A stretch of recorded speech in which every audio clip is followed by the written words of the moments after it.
자, 다니엘서는 구약 성경을 대표하는 예언서죠. 그런데 그 전체 내용 중 절반 이상이 다니엘과 세 친구의 신앙 이야기로 채워져 있는 것입니다. 왜 그럴까요? 이상하지 않습니까? 요한계시록의 경우에는요, 처음부터 그 끝까지 계시와 예언으로 채워졌습니다. 그러나 다니엘은 다릅니다. 다니엘서의 절반이 다니엘의 신앙 이야기로 채워진 이유는 다니엘의 신앙과 성품이 있어야만 마지막 환난과 시련을 통과할 수 있기 때문입니다. 사랑하는 성도 여러분, 이것은 굉장히 중요한 개념입니다. 이 말씀을 꼭 마음에 넣어두시기 바랍니다.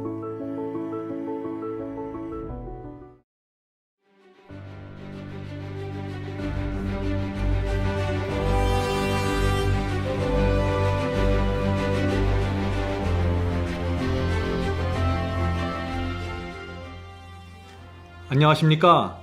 마지막 사명 바이블 칼리지의 강사 앤드류 강입니다. 오늘도 마지막 시대를 위해서 주신 다니엘서를 공부할 때 하나님의 영께서 우리와 함께 해 주시길 기도드립니다. 자, 이제 다 함께 머리 숙여 기도하고 강의를 시작하도록 하겠습니다. 하늘에 계신 아버지, 하나님께서 2500년 전에 주신 다니엘서의 예언을 들고 주 앞에 나갑니다. 저희가 이 책을 열어서 공부할 때 깨닫게 하여 주시옵소서. 저희로 하여금 장래일을 보게 하시고 그것이 성취되는 모습을 볼 때마다 믿음이 자라고 하나님을 더 분명히 알게 도와주시옵소서. 오늘도 함께 예언을 연구하는 성도들을 위해서 기도드립니다. 성도들의 가정과 건강에 축복해 주시고 특별히 예언을 이해하는 눈을 열어주셔서 새로운 차원의 신앙으로 들어갈 수 있도록 도와주시옵소서. 지금 이 시간 우리 모두에게 오셔서 하나님의 영으로 감동시켜 주시옵소서. 그 마음이 하나님의 예언을 받아들일 수 있도록 준비시켜 주시기를 예수 그리스도의 이름으로 간절히 기도합니다. 아멘. 우리는 예언을 공부해야 하는 세 가지 이유를 살펴보았습니다. 또한 계시록 12장에서 하늘에서 전쟁이 벌어진 그 장면을 보았습니다. 하늘 천사의 3분의 1이 사탄의 미혹에 빠져서 하늘에서 쫓겨나 이 지구로 내려왔던 사실을 확인했죠. 하늘에서 하나님과 함께 살던 그 천사의 3분의 1이 기만당했는데 이 지구에서는 얼마나 많은 사람들이 사탄과 악령들에게 기만당해 왔고 지금도 기만당하고 있을까요? 두려운 사실은 성경과 기독교 역사는 대부분의 사람들이 기만당해 왔음을 말하고 있다는 것입니다. 노아 홍수 때 어떻습니까? 대부분의 사람들이 사탄의 기만에 속아서 노아의 경고를 무시하고 멸망당하고 말았습니다. 소돔과 고모라 때는 어떤가요? 대부분의 사람들이 롯의 경고를 무시하고 불로 멸망당하고 말았죠. 예수께서 이 땅에 오셨을 때는 어떻습니까? 대부분의 유대인들과 제사장들이 사탄의 미혹에 속아 율법주의에 빠졌고 그 결과 메시아를 알아보지 못하게 되었습니다. 그들은 매주 회당에서 예배드렸습니다. 날마다 메시아를 상징하는 어린 양을 잡아 죽이는 그 제사를 신실하게 드렸습니다. 그러나 그리스도를 십자가에 매달아 죽이는 일을 벌이게 된 것입니다. 사탄의 치명적인 기만에 속았던 것입니다. 그러한 역사는 중세기를 거쳐서 지금까지 계속되고 있는 것입니다. 역사와 예언을 살펴보면 사탄의 기만과 미혹이 일어날 때마다 대다수의 사람들이 멸망당하는 장면을 우리가 보게 되는 것입니다. 사탄과 하나님 사이에 벌어지는 이 전쟁에는 특징이 있는데 두 가지가 있습니다. 이 전쟁의 첫 번째 특징은 중간은 없다는 것입니다. 중간은 없습니다. 사람이든지 천사든지 모든 존재들은 하나님과 사탄 사이에 한 편을 분명하게 결정해야 하는 것입니다. 하늘도 정확하게 둘로 나누어졌습니다. 지구에서 벌어지는 전쟁에서도 정확하게 두 쪽으로 나눠지게 될 것입니다. 구원받는 자들과 멸망받는 자들로 정확하게 둘로 나누어지게 될 것입니다. 단 한 명도 중간은 없게 될 것입니다. 그러나 안타까운 사실은 대부분의 사람들이 중간에 서 있으려고 한다는 것입니다. 저쪽도 아닌 이쪽도 아닌 중간 말이죠. 바로 그런 신앙 태도 때문에 많은 사람들이 기만당하게 되는 것입니다. 하나님의 편에 분명히 서지 않는 사람들은 모두 기만당하게 될 것입니다. 두 번째 특징은 하나님과 사탄 사이에 치열한 전쟁이 벌어질 때마다 절대 다수의 사람들이 사탄의 기만에 넘어간다는 것입니다. 제가 지금 무엇이라고 말씀드렸나요? 절대 다수가 사탄의 기만에 넘어가게 된다는 것입니다. 왜 그렇게 될까요? 왜냐하면 대부분의 사람들이 넓은 길을 걷기 원하기 때문입니다. 예수께서 말씀하신 것처럼 내 자신을 부인하지 않기 때문에 그런 것입니다. 십자가를 메고 싶지 않기 때문에 그런 것입니다. 자신이 듣기 원하고 자기 귀를 기쁘게 하는 말씀을 받아들이기 때문에 그렇게 되는 것입니다. 좁은 길은 길이 가파르고 협착해서 많은 사람들이 그 길을 싫어할 것이라고 말씀했습니다. 그래서 하나님께서 예언을 주시는 것입니다. 예언이 주는 메시지는 이런 것입니다. 내 백성아, 사탄과 거짓 선지자들이 너희를 미혹할 때 손해와 고통이 있을지라도 좁은 길을 선택해야 한다. 만일 너희들이 넓은 길을 선택하면 사탄의 덫에 걸리게 될 것이야. 너희가 진리를 위해서 사자굴에 들어가야만 한다면 다니엘처럼 그렇게 하도록 해라. 만일 너희가 살기 위해서 좁은 길을 피하고 진리를 피한다면 거기에는 영원한 멸망이 있을 뿐이다. 그러니 조심해라. 하늘에서 너희가 받을 보상이 크다. 이 땅에서는 진리를 붙잡고 살아라, 내 자녀들아. 사랑하는 성도 여러분, 이것이 하나님께서 예언을 통해서 우리에게 주시는 메시지입니다. 지금은 전쟁 중입니다. 그런데 이 전쟁은 장로교회와 침례교회의 전쟁이 아닙니다. 개신교회와 천주교회의 전쟁도 아닙니다. 이 전쟁의 당사자는 하나님과 사탄입니다. 그리고 우리는 하나님과 사탄 사이에서 누구를 지지할 것인가를 결정해야 하는 것입니다. 우리는 하나님께서 주시는 진리를 받아들일 것인지 사탄이 교회 안에 밀어넣는 거짓 복음과 거짓 가르침을 받아들일 것인지 결정해야 하는 것입니다. 다니엘서와 요한계시록은 내가 어떻게 하면 구원받을 수 있을까, 내가 어떻게 하면 영생을 얻을 수 있을까에 초점을 맞추지 않습니다. 예언은 나의 구원에 초점을 맞추지 않습니다. 이게 무슨 말인가 하면요, 다니엘서와 요한계시록은 사탄이 어떻게 교회와 진리를 공격할 것인가에 초점을 맞추고 있다는 것입니다. 그래서 사탄이 교회를 이때 이런 방법으로 공격할 것이다. 그러므로 그때 성도들은 이 길로 가지 말고 저 길로 가야 한다라는 것을 말해주는 것이 다니엘서와 요한계시록입니다. 그렇다고 하면 우리의 구원은 어떻게 될까요? 우리의 구원은 예언이 알려주는 그 메시지를 받아들이는 태도에 의해서 결정되는 것입니다. 그리스도께서 이 땅에 탄생하셨을 때 메시아의 탄생에 대한 예언을 어떻게 이해하고 받아들였는가에 따라서 구원이 결정되었던 것처럼 각 시대마다 예언을 받아들이는 그 사람들의 태도에 따라서 그 각자 구원과 멸망이 결정되게 되는 것입니다. 또한 구원은 하나님과 사탄 사이의 전쟁에서 내가 끝까지 하나님의 편에 서 있는가로 결정되고 얻어지게 되는 것입니다. 하나님의 승리를 위해서 내 생애를 바친 결과로 자연스럽게 얻어지는 열매가 바로 구원인 것입니다. 이것이 예언을 통해서 보는 인간의 구원입니다. 다니엘과 요한계시록에 나타난 그 구원관 속에는요, 믿기만 하면 구원받습니다. 또 나는 한번 믿고 회개했으므로 내가 어떻게 살든지 이제 내 구원은 무조건 보장되어 있습니다. 라는 이런 통속적인 믿음이 도무지 발을 붙일 수가 없는 것입니다. 오늘날 그런 가르침이 교회 안에 많이 들어와 있죠? 다니엘과 요한계시록 속에서는 그런 믿음이 결코 발붙일 수 없다는 것입니다. 그래서 사도 바울은 고린도전서 4장 9절에 이런 말씀을 했죠. 우리는 세계 곧 천사와 사람에게 구경거리가 되었노라. 자, 이 말씀이 무슨 뜻입니까? 지금 우주 세계와 천사들은 우리의 결정과 선택을 지켜보고 있다는 것입니다. 구경하고 있다는 것입니다.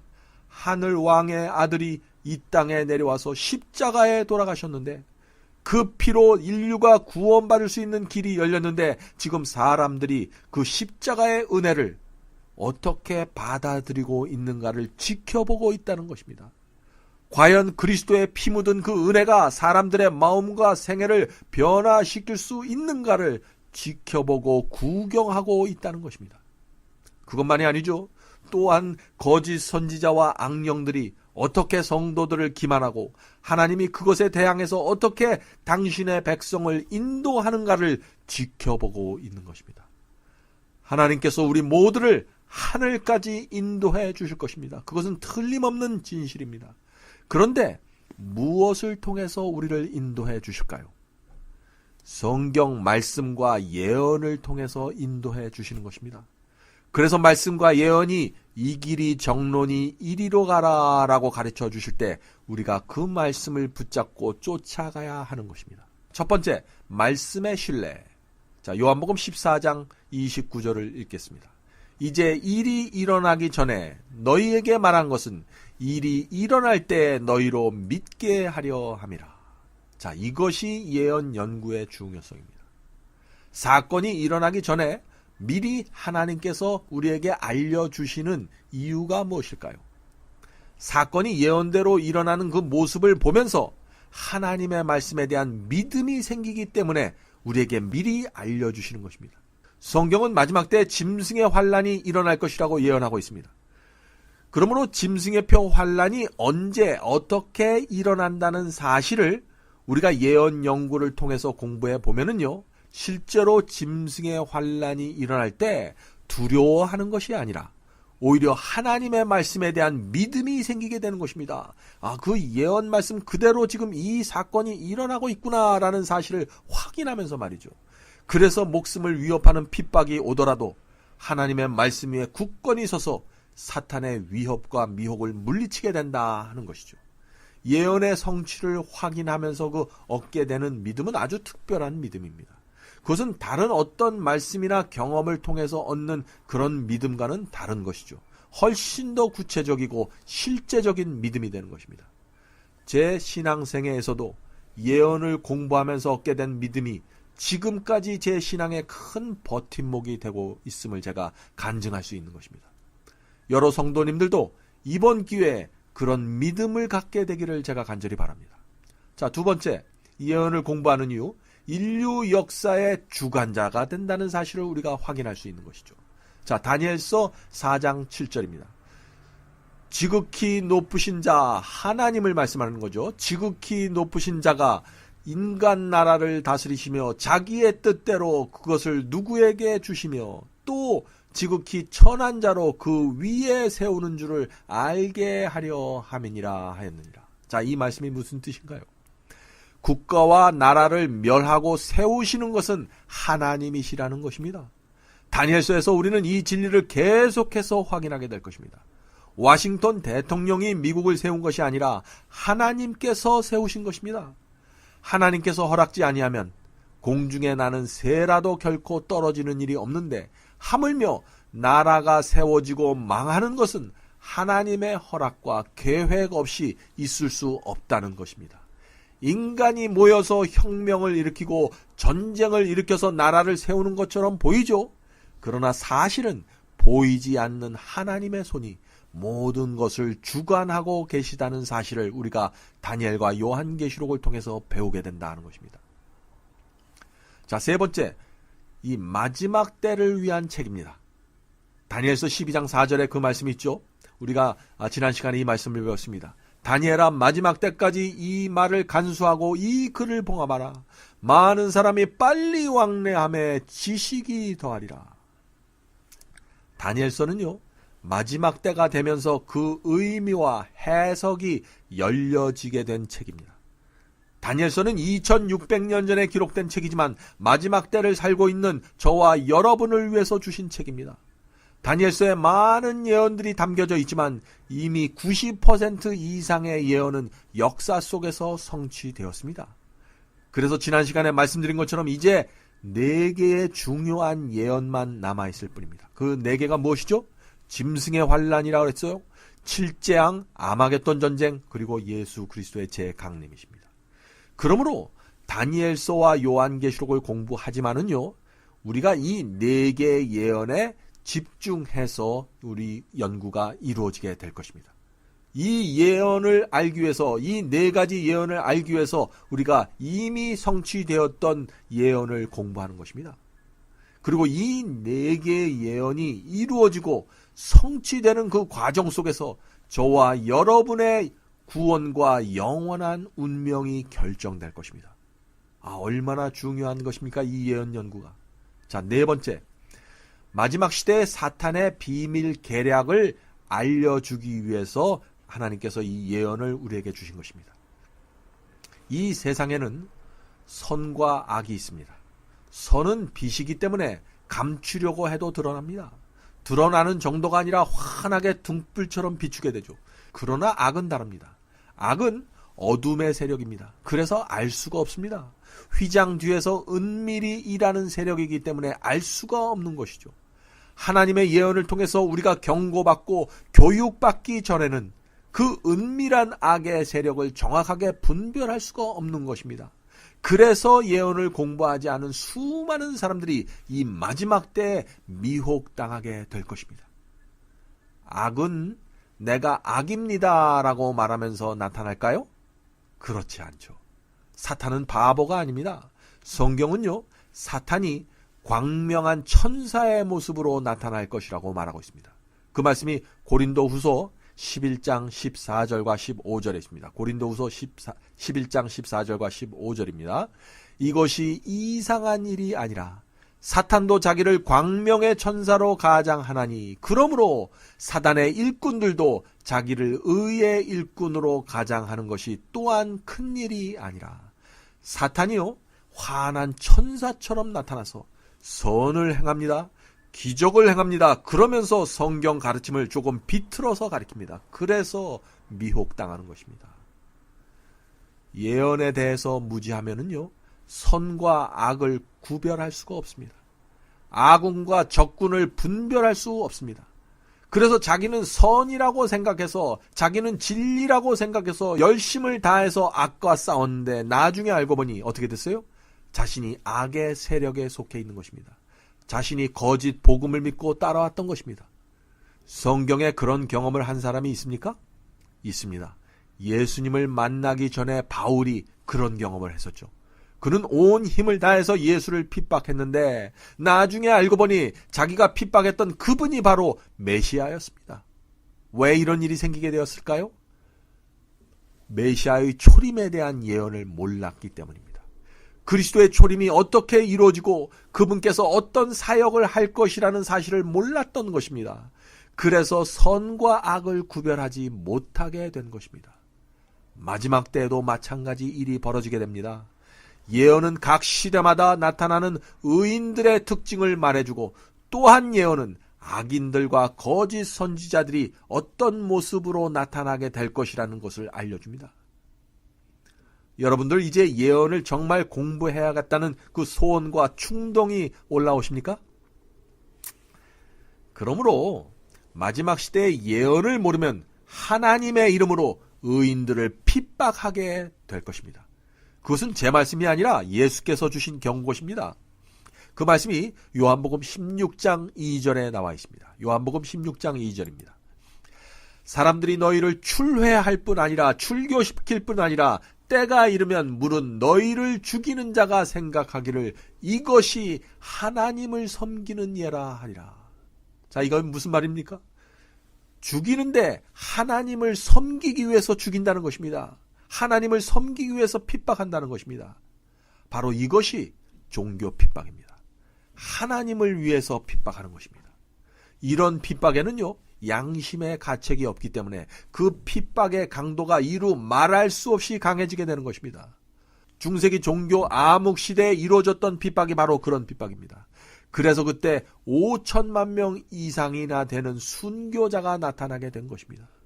그런 미혹과 기만이 이제 우리 앞에 놓여 있는 것입니다. 마지막 시대의 짐승의 표 환란도 사람들이 하나님께 영광을 돌려야 한다는 그 신념으로 의인들을 핍박함으로써 이루어지게 되는 것입니다. 이것은 굉장히 중요한 개념입니다. 자, 다섯 번째, 마지막 때 하나님의 지시를 받기 위하여 우리가 예언을 공부해야 하는 것이죠. 자, 아모스 3장 7절에 그 말씀이 있습니다. 이 말씀은 중요한 말씀입니다. 주 여호와께서는 자기의 비밀을 그종 선지자들에게 보이지 아니하고서는 결코 행하심이 없으리라. 자, 이 말씀에 나오는 비밀은 구원과 멸망의 계획에 대한 비밀을 말하는데, 하나님께서 그 구원과 멸망의 그 계획을 미리 성도들에게 알려주지 않고서는 결코 그것을 행하지 않으시겠다는 것입니다. 얼마나 감사합니까? 이 말씀은 하나님의 약속입니다. 우리는 바로 이 약속을 믿고 지금 예언을 공부하고 있는 것입니다. 그러므로 짐승의 표 환란이 오기 전에, 예수께서 이 땅에 오시기 전에 반드시 우리에게 마지막 시대의 비밀을 가르쳐 주실 것이라는 그 믿음을 갖고 이 시간에 우리가 예언을 살펴보는 것입니다. 다니엘서의 각 장별 요약과 시간성입니다. 자, 이 차트가 조금 복잡해 보이죠? 그러나 제가 간단하게 설명해 드리겠습니다. 이 도표는 다니엘서의 각 장에 나오는 예언이 언제 시작해서 언제 끝나게 된다는 것을 보여주는 막대 그래프와 같은 내용입니다. 자, 자세한 내용은 우리가 그 실제 내용에 들어가서 나중에 설명해 드리도록 하겠습니다. 이 도표를 보면은요, 거의 비슷한 기간의 예언이 4번이나 반복되어 있습니다. 바벨론, 페르시아, 그리스, 로마에 대한 예언이 반복해서 4번 나오는 것을 우리가 볼 수 있는 것입니다. 이 4제국에 대한 예언이 다니엘서 2장에서는 금신상을 통해서 나옵니다. 다니엘서 7장에서는 바벨론, 페르시아, 그리스, 로마에 대한 이 예언이 4짐승과 작은 뿔을 통해서 설명되어집니다. 또 8장에서는 수양과 수염소로 또 계시가 나타내지고 있습니다. 또 11장에서는 또 다른 모습으로 나타납니다. 처음에는 단순하게 설명하지만 점점 더 구체적으로 확실하게 우리에게 보여주는 것입니다. 하나님께서는 왜 4번이나 반복해서 이 비슷한 예언을 우리에게 계속해서 보여주고 계실까요? 거기에는 2가지 이유가 있습니다. 첫 번째 이유는 하나님께서 주고자 하는 예언이 중요할 때 하나님께서는 반드시 그 예언을 반복해서 보여주십니다. 하나님의 백성이 반드시 알아야 할 경우에 하나님께서는 다니엘서와 요한계시록 이곳저곳에 동일한 예언을 반복해 주십니다. 또 2번째 이유가 있습니다. 2번째 이유는 성도들이 예언의 전체 장면을 정확하게 이해할 수 있도록 하기 위해서 반복해 주십니다. 만일 제가 히말라야 산을 다녀와서 여러분들에게 그 히말라야 산 전체 모습을 보여주려면 어떻게 해야 할까요? 히말라야 산을 여러 방향에서 찍은 사진을 보여주는 것이 가장 효과적이겠죠? 그렇게 해야만 여러분 머릿속에 히말라야의 그 웅장한 모습이 연상될 수 있을 것입니다. 마찬가지입니다. 하나님께서도 여러 각도에서 본 예언을 반복해서 주시는 이유가 있는 것입니다. 우리 마음속에 장래에 일어날 그 일들을 정확하게 보여주기 위해서 이렇게 저렇게 계속해서 반복해서 보여주는 것입니다. 자, 이제 다니엘서가 어떻게 구성되었는지 살펴보도록 하겠습니다. 이 부분은 교재에는 없지만은 중요한 내용이기 때문에 제가 설명드리겠습니다. 다니엘서는 총 12장으로 되어 있습니다. 그런데 정확하게 둘로 나누어져 있습니다. 1장부터 6장은 다니엘과 세 친구의 신앙과 경험이 중심이 되어 있습니다. 그러나 7장부터 12장까지는 예언이 중심이 되어 있습니다. 1장부터 6장까지는 예언이 다니엘서 2장에 한 번만 나옵니다. 그래서 1장부터 6장까지의 내용 거의 전체가 다니엘과 세 친구들 신앙 이야기에 중점을 두고 있습니다. 그런데 7장 이후부터 마지막 12장까지는 매 장마다 중요한 예언이 계속해서 나옵니다. 자, 다니엘서는 구약 성경을 대표하는 예언서죠. 그런데 그 전체 내용 중 절반 이상이 다니엘과 세 친구의 신앙 이야기로 채워져 있는 것입니다. 왜 그럴까요? 이상하지 않습니까? 요한계시록의 경우에는요, 처음부터 그 끝까지 계시와 예언으로 채워졌습니다. 그러나 다니엘은 다릅니다. 다니엘서의 절반이 신앙 이야기로, 다니엘의 신앙 이야기로 채워진 이유는 다니엘의 신앙과 성품이 있어야만 마지막 환난과 시련을 통과할 수 있기 때문입니다. 사랑하는 성도 여러분, 이것은 굉장히 중요한 개념입니다. 이 말씀을 꼭 마음에 넣어두시기 바랍니다. 비록 우리가 다니엘서에 나오는 모든 예언과 적그리스도의 예언을 꿰뚫어 본다고 할지라도 다니엘의 신앙과 성품을 배우지 못한다면 우리는 결국 하나님의 예언과 진리를 부인하고 넓은 길을 걸어가게 될 것입니다. 슬픈 운명에 처하게 될 것입니다. 그래서 많은 사람들이 다니엘서의 예언을 열심히 공부하면서도 실패하는 이유가 바로 여기에 있는 것입니다. 다니엘의 신앙과 그 세 친구들의 성품의 그 중요성을 놓쳐버린 채 다니엘서의 그 예언 해석을 머리로만 이해하고 끝내기 때문에 그런 일이 생기는 것입니다. 그런 식으로 다니엘서를 공부하면 다니엘서를 모두 이해한다고 할지라도 하나님과 사탄의 전쟁이 벌어질 때 우리가 하나님의 편에 서는 전격적인 신앙과 믿음이 생기지 않게 될 것입니다. 이것은 중요한 얘기입니다. 다니엘서 이전에는요, 복음의 중심지가 예루살렘이었습니다. 그러나 남방 유다가 바벨론에게 패망함으로 히브리인들이 바벨론의 그 포로로 잡혀왔죠. 다시 말해서 복음의 중심지가 예루살렘에서 바벨론으로 옮겨지게 된 것입니다. 인간의 안목으로는 이스라엘의 실패이고 패망이죠. 그러나 영적인 눈으로 보면은 복음 전도의 본부가 바벨론으로 옮겨가는 것이라는 것입니다. 하나님께서는 왜 복음센터를 예루살렘에서 바벨론으로 옮기셨을까요? 왜냐하면 예루살렘이 배도하고 패역했기 때문에 더 이상 효율적으로 복음을 전할 수 있는 선교 기지가 되지 못했던 것입니다. 그래서 하나님께서 선교 본부를 바벨론으로 옮겨가게 된 것이죠. 여기서 한 가지 중요한 진리를 말씀드리겠습니다. 하나님께서는 당신의 놀라운 섭리를 이루시는데 극소수의 사람을 통해서 이루십니다. 많은 경우에 그렇게 하십니다. 다니엘서에서도 다니엘과 세 친구를 이용해서 하나님께서는 바벨론 제국과 인근 국가들에게 복음을 성공적으로 전파하셨습니다. 바벨론에 잡혀온 수많은 히브리인들이 있었지만 그 중에는 똑똑한 사람들도 있었고 율법사들도 많았지만 하나님께서는 소년 다니엘과 그의 세 친구를 통해서 바벨론을 뒤집어 엎는 놀라운 일을 행하시는 것입니다. 성경에는 그런 역사가 많이 나옵니다. 기드온 이야기에서도 볼 수 있듯이 하나님께서는 소수의 사람들을 통해서 전쟁을 승리로 이끄셨습니다. 하나님께서는 사람의 숫자를 의지하지 않으십니다. 한 사람 또는 불과 몇 사람의 헌신과 희생을 통해서 놀라운 역사를 이루신다는 것이 성경의 사상입니다. 하나님께서는 왜 사탄과의 전쟁을 그런 식으로 치르실까요? 왜냐하면 그렇게 해야 이 전쟁이 하나님의 전쟁이 되기 때문입니다. 전쟁의 주인공은 다니엘과 세 친구가 아닙니다. 하나님께서 모든 역사의 주인공이라는 사실이 밝혀져야만 사람들의 관심이 하나님께 집중되고 그분께 영광이 돌려지게 되는 것이죠. 다니엘 1장 1절입니다.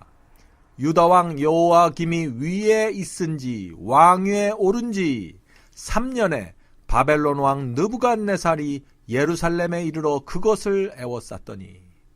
자, 이 말씀은 바벨론의 느부갓네살 왕이 남방 유다를 침공해서 예루살렘 성을 함락시키는 장면을 말하고 있는 것입니다. 바로 이때 다니엘과 유대인들이 바벨론으로 끌려가게 된 것입니다. 자, 그러므로 다니엘서의 역사적 배경은 바벨론 제국과 남방 유다가 되는 것입니다. 여기서 우리는 바벨론과 남방 유다의 역사에 대해서 살펴볼 필요가 있는 것입니다. 먼저 바벨론의 기원과 역사에 대해서 살펴보겠습니다. 이 바벨론은 앞으로 계속해서 나오고 또 요한계시록에도 바벨론에 대한 이야기가 나오기 때문에 이번 기회에 이 바벨론에 대한 분명한 역사를 좀 이해해 주는 것이 중요하다고 믿습니다. 고대 역사에서 바벨론이 두 개가 있다는 사실 때문에 혼돈하는 분들이 가끔 있습니다. 바벨론에는 구바벨론과 신바벨론이 있습니다. 이 두 나라는 시대적으로 1000년 정도의 차이가 나는 국가입니다.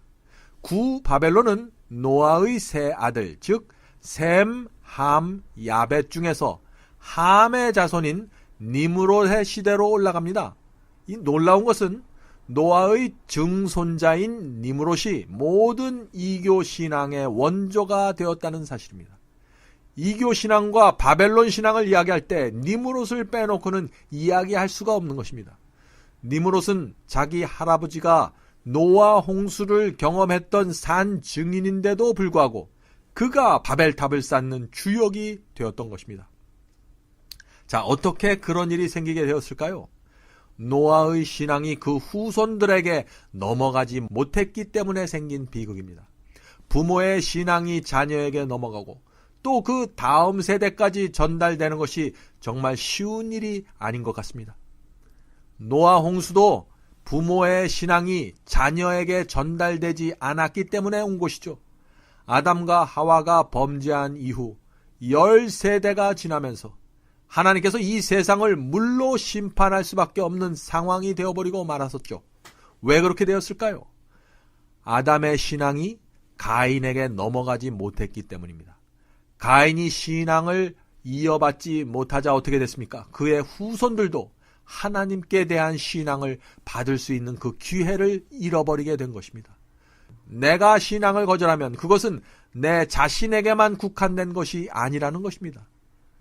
가인이 신앙을 거절했기 때문에 그에게서 출발되는 가인의 가문 전체가 하나님께 등을 돌리고 살아가게 되었고 결국에는 가문 전체가 홍수가 임했을 때 멸망당하게 된 것입니다.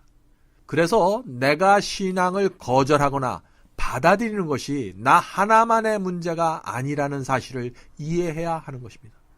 내 결정 때문에 내 후손의 구원과 멸망이 크게 좌우될 수 있다는 사실을 우리가 보아야 하는 것입니다. 자, 다시 바벨탑 이야기로 돌아가 보죠. 니므롯의 지도하에 사람들이 유프라데스 강 유역에 바벨탑을 쌓았습니다. 자, 그런데 왜 그들이 바벨탑을 쌓았을까요? 왜냐하면 하나님께서 물로 세상을 다시 멸하지 않겠다고 약속을 했는데 이 사람들이 그 하나님의 약속을 믿지 않은 것입니다. 그래서 불안해서 이제부터는 홍수가 와도 우리가 살 수 있는 방법을 만들자 해갖고 바벨탑을 높이 쌓아 올리게 된 것입니다. 하나님의 약속에 대한 믿음을 잃어버리면 곧바로 바벨탑을 쌓게 되는 것입니다. 하나님께 대한 신뢰를 잃어버린 사람은 오늘날에도 자신의 힘으로 무엇인가 만들어서 자신을 보호하려고 하는데 바로 그것이 바벨탑의 정신이다 하는 것이죠. 하나님을 의지하지 않고 믿지 않고 내 힘과 내 지혜로 나를 보호하는 것, 그것이 바벨탑 정신입니다. 바벨탑은 유브라데스 강 유역에 세워졌습니다. 그런데 유브라데스 강은 에덴 동산에서부터 흘러나오는 강이었습니다. 이 창세기 2장 10절에 에덴 동산에서부터 흘러나가는 네 방향으로 흘러나가는 강들의 이름이 나옵니다. 그 가운데 세계 역사에서 자주 등장하는 강들이 나오죠. 그 유명한 강이 무엇이냐면 유브라데스 강과 티그리스 강입니다. 창세기에는 이 티그리스 강이 hitdegel이라는 이름으로 기록되어 있습니다. 에덴 동산에서 흘러나오는 유브라데스 강과 티그리스 강 사이에는 아주 비옥한 땅이 되었습니다. 에덴 동산 근처에서 가장 좋은 땅이 되었죠.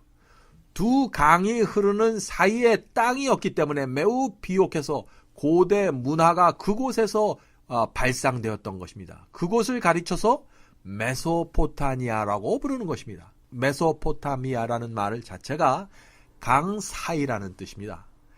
강이 비옥해서 먹을 것이 풍부했기 때문에 최초의 도시가 바로 그곳에 세워졌습니다. 사탄은 그곳에 바벨탑을 세우고 구바벨론을 건설했던 것입니다. 그리고 그것은 풍요롭고 비옥했기 때문에 그 이후로 계속해서 강대국들의 각축장이 되었고 온갖 이방 종교들이 모여들게 되었습니다. 그래서 바벨론이라고 하면은 이교의 신들, 귀신의 영들, 더러운 영들이 모이는 곳이라는 뜻이 포함되게 된 것입니다. 나중에는 그 지역이 아시리아에 의해서 점령돼서 큰 제국을 이루게 되었습니다. 자, 이렇게 해서 세월이 흘러갑니다.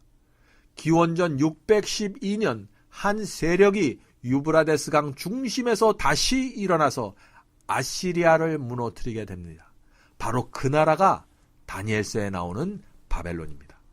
자, 그런데 역사가들은 앞에 나온 그 구바벨론과 구별하기 위해서 기원전 612년에 올라오는 이 세력을 신바벨론이라고 부르는 것입니다. 느부갓네살 왕은 신바벨론의 두 번째 왕으로 등극해서 이 바벨론의 황금 시대를 이끄는 왕이 되는 것입니다.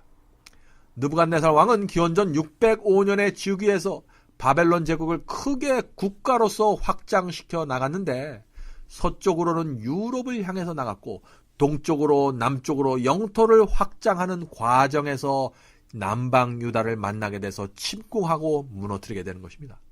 다니엘은 그때 포로가 되어 바벨론으로 끌려오게 되는데 바로 이 시점에서부터 다니엘서가 시작되는 것입니다. 다니엘서는 다니엘이 바벨론의 포로로 잡혀 있는 동안에 기록한 것이 대부분인데 다니엘서 후반부에는 메데 페르시아 시대에 기록된 부분도 있습니다. 오늘은 여기까지 하겠습니다. 내일은 남방 유다의 멸망에 대해서 살펴보겠습니다. 하나님께서 세우시고 이끄신 그 남방 유다가 어떻게 하다가 멸망되었고 왕족들과 다니엘이 포로로 끌려가는 상황이 되었는지 내일 우리가 살펴보도록 하겠습니다. 오늘 하루도 하나님의 음성을 들으면서 사시길 제가 간절히 간구합니다. 이제 기도하고 마치겠습니다.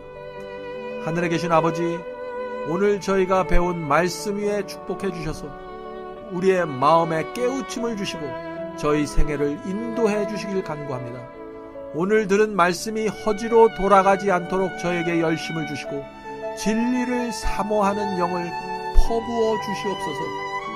내일 다시 만날 때까지 성령께서 저희 모두를 지켜주시기를 예수 그리스도의 이름으로 간절히 기도드립니다. 아멘. 성도 여러분 모두를 바이블 칼리지에 초청합니다. 여러분의 핸드폰에 마지막 사명 앱을 다운 받으시면 누구나 바이블 칼리지를 들으실 수 있습니다.